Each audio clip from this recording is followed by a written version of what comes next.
Hi everyone, hope you're doing well from wherever you are watching this channel, depending on the time zone.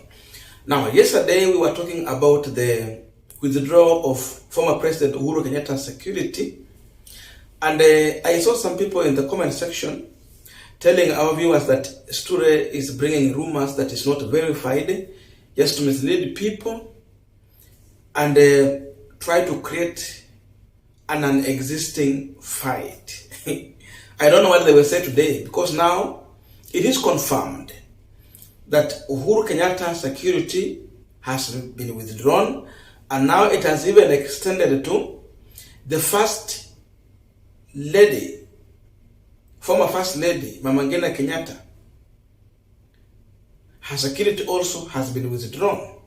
And you know, mainstream media does not want to say it with the boldness that they need to. For them, they're saying that the security has been scaled down. But in real sense, the truth is that that security has been withdrawn. So, the reality will be that, you know, if you have the security, you have the driver, who are the state officers, when they record them back, it means even the car they've been driving, it is a government car. So that means even you might end up even having no car. Wanaweza kuacha kwa barabara tu kuambia toka kwa gari, we have been called, we are going back. What will you do? That is the situation we are in now.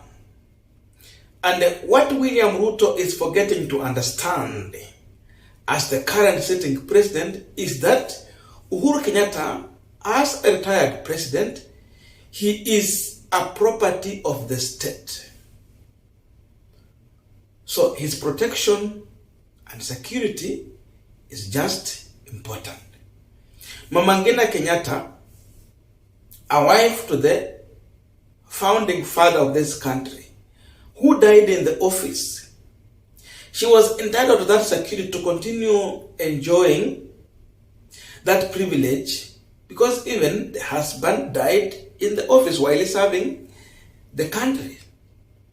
So, among all the presidents we have had, Daniel Toroitich arap Moi, Mwai Kibaki, Uhuru Kenyatta, now Ruto just come in the office and goes to an extent of withdrawing the security to such an old woman who just deserves respect and care.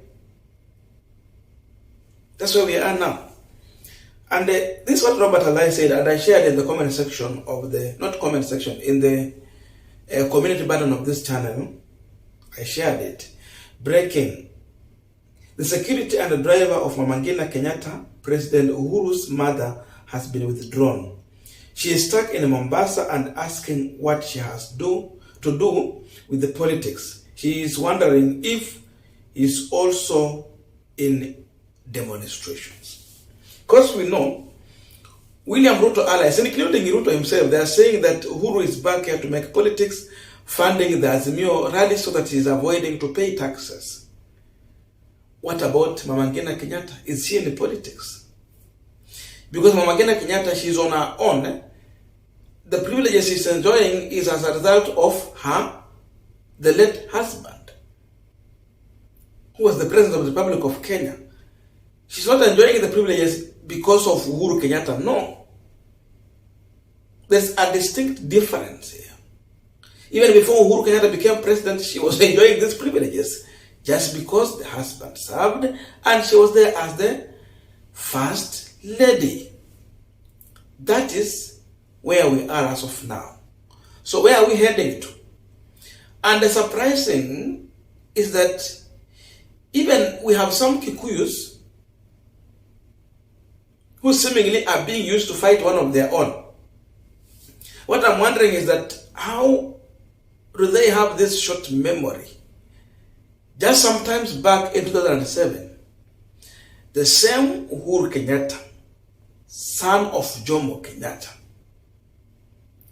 was pity about how Kikuyus were being butchered like chicken in 2007 in Rift Valley.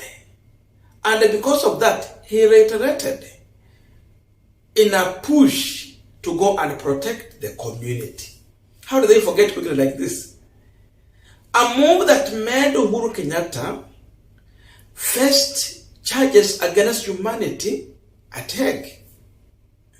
What was he doing? He was trying to protect a community which was facing threat.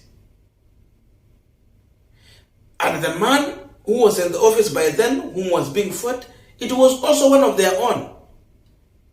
Mwai Kibaki. I don't know how they have this short memo. This is what also Pauline Njoroge shared, just to confirm this. Another reality is that this fight did not start today. People will say that after Uhuru Kenyatta made the speech at at the late George Magoha's home is when the move started to remove the security. No. The emerging information that I'm learning also is that this fight started a little bit earlier. Because Uhuru was to travel out to go and continue with the duty assigned by William Samoei Ruto. But the emerging information is that the security operators within the country frustrated his move. So they never facilitated him. And again, he did not go. So right now, it's like ile kazi yenye Ruto alipea Uhuru ni kama anasema asifanye. It is absurd. I don't know why Uhuru took this job.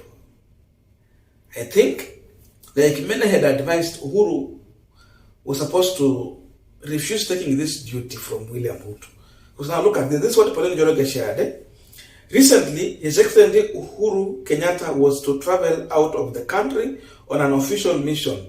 The Ministry of Foreign Affairs was supposed to facilitate him and his delegates in a strange turn of events. They refused to facilitate his security personnel, save for one, and they completely refused to facilitate a single doctor.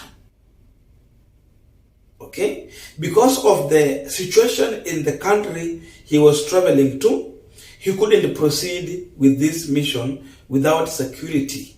The mission aborted. Which could be this country?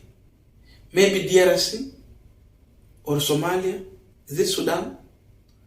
These are some of the countries Uhuru has been crisscrossing around, especially DRC, where he has been busy trying to help bring peace in the country. Anyway, tonight they will sleep happy that they have withdrawn even Mama Ngina's security. I wonder which rally they are accusing her of sponsoring. Where is the goodness they preach in all this? Reality is that Ruto is a very revengeful person, and he is here to revenge, even where revenge should not be. A man who goes to the church, he preaches peace there, but he does opposite to what he preaches. So is Ruto still a Christian who believes in forgiveness, if indeed it should be? And I don't know what forgiveness is there. Uhuru did not believe in Ruto. He supported another person. That's clear, democratic. But then again, he believed in democracy. Despite the fact that, and he respected the constitution, the person he supported was not announced or declared the winner. He decided to hand over power to the person who was declared the winner. So he was still respecting the constitution. But we can see how far it's going. So it's not only Uhuru Kenyatta, Matiang'i, and the Kibicho. Their security have been reduced to 2. From 10 now, they only have 2. As of now. This move, it is going to haunt William Samoei Ruto so badly. He might enjoy as of now. Gachagua might be happy. But the reality is that when someone is down, then the state goes on to frustrate the same person. Even if he was a very bad person, normally, they always attract sympathy. Mount Kenya is going to sympathize with the Uhuru Kenyatta family. Look at the situation they have put in Mama Ngina Kenyatta, the old lady.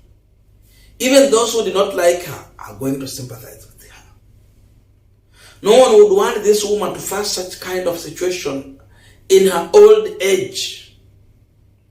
That is the reality. So this kind of game will end up backfiring on William Ruto. Even his popularity in Mount Kenya region is going to go down. At the end of 5 years, put it in the way it is as of now, economy is not doing, a lot of problem in this country. Then you add to this kind of intimidation, business failing, people are going to sympathize with this family. And in whichever direction Uhuru Kenyatta is going to support in the next election, that is the direction maybe many of the people who are going to sympathize with him are going to take. A big, big blunder for Ruto and his close allies. And in fact, all this move, Uhuru was retiring just silently without this much. It is William Ruto who brought Uhuru back. They have been attacking, together with Gachagua, they have been attacking him left, right, center. So when he come and speak one word, it becomes a problem. You keep on attacking someone, then he don't speak. How dare? These individuals are forcing Uhuru Kenyatta to come back into active politics. And the direction they are going, hii ni kama kugusa mkia wa mamba. What do you expect? Kugusa mkia wa mamba. It is going to reiterate. They are simply pulling Uhuru Kenyatta back into active politics. And remember, this is not a poor man. This is one of the richest people in this country. And you know what they can do when they come together. If you attack one of the richest people, that club, they will come in the defense of this person. They are going to facilitate another individual who will come out and deal with these people properly and decisively. So Uhuru is going to come back for these guys. Give it time.